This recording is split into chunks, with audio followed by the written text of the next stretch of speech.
You're viewing a virtual reality video.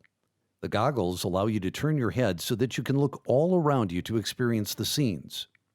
If you're watching from a computer, use your mouse or arrow keys to move around.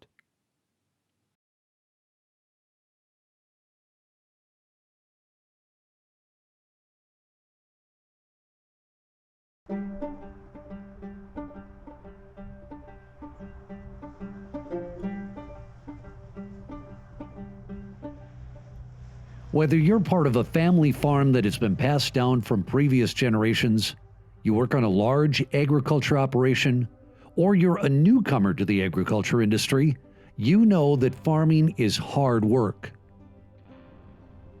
Farming has evolved in the past several decades, but despite all of the technology that has in many ways automated tasks and made better use of labor, there's one thing about farming that hasn't changed.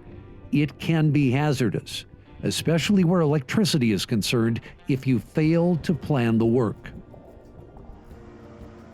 Every year there are people working in farm settings who make contact with high voltage power lines.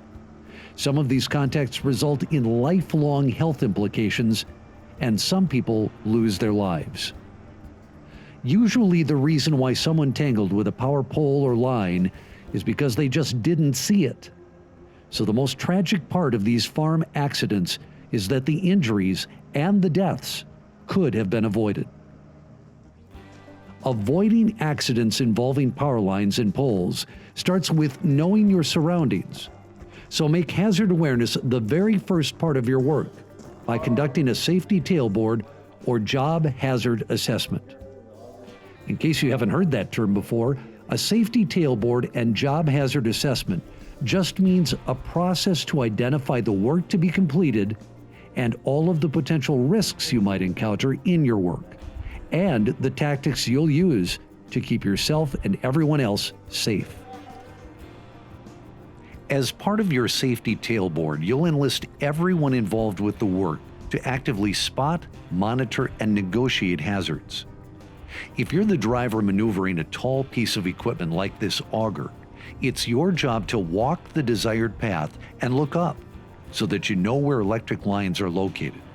But you should also have a spotter to help you maintain a distance of at least 50 feet from any power line. It might be tempting to try and save a few minutes by keeping the equipment extended while you move to another location, especially if you're racing the weather or daylight is waning. Don't fall into this trap. Always lower the auger to travel to another location. Investigations of auger-related contacts indicate that almost all of these incidents occur when moving the auger in the extended position. Know your equipment, whether it's your own or rented, and be alert to differences in dimensions so that you can always maintain that 50-foot distance from wires and a safe distance from poles. When you're working on your own, you should still conduct a job hazard assessment before entering a field. Look up and note the power lines. Look around for poles, not only on the edges of the field, but on its interior where they might be feeding power to a structure or a well pump. Make sure that you're at least 50 feet from wires before you extend sprayer booms, and be aware of how equipment automation could potentially create a hazardous situation.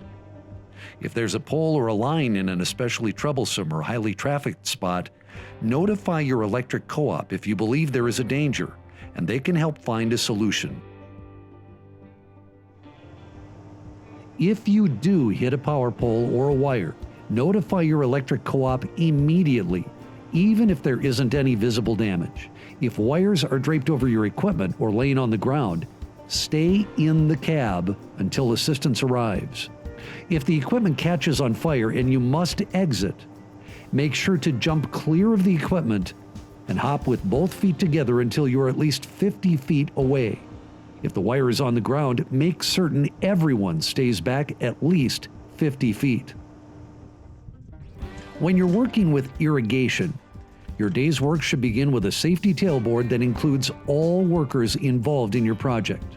Locate all electrical hazards and make sure everyone understands that equipment and metal pipe should stay 50 feet away from wires. It's extremely bad for power lines to be hit with high-pressured streams of water, so be aware of overspray as you're determining coverage for your field. If you're going to be digging, call 811 to locate any underground lines before you get started. Your electric cooperative wants to hear from you when you notice any sagging or low wires. Before stacking or unstacking hay, complete a safety tailboard of your work. When you're the one driving equipment, always look up and keep power lines in mind. Train everyone working on the job about their role in maintaining safety. Yes, everyone.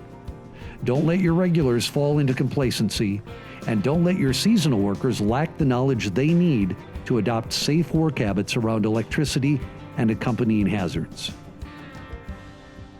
Avoid stacking hay beneath power lines. Not only could it put your equipment within that 50-foot danger zone, it's a fire hazard. Be cautious when you're working around trees, brush, and structures that can obstruct your vision of power lines, and remember that when you're working at dusk or at night, hazards are even harder to see. If you do hit a pole and an overhead wire goes down on your equipment, stay in the cab and don't directly touch any metal. Call 911 and be sure to mention the downed line so that the emergency services dispatcher can contact your local power cooperative. If you must leave the cab due to fire, jump clear so that no part of your body touches the equipment or the ground at the same time. Land with your feet together and continue hopping with feet together until you are at least 50 feet away. Don't re-enter the area until the power company gives the all clear. And if you are able to remain in the cab, sit tight until the power company or first responders tell you it's safe to exit. Start actively identifying power poles and wires to avoid a tragic farm accident. Make it a habit to conduct a safety tailboard at each work location, identifying any hazards, and plan how you'll avoid them.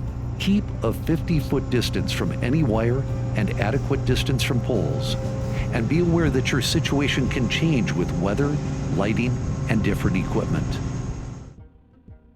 Remember, look up to live.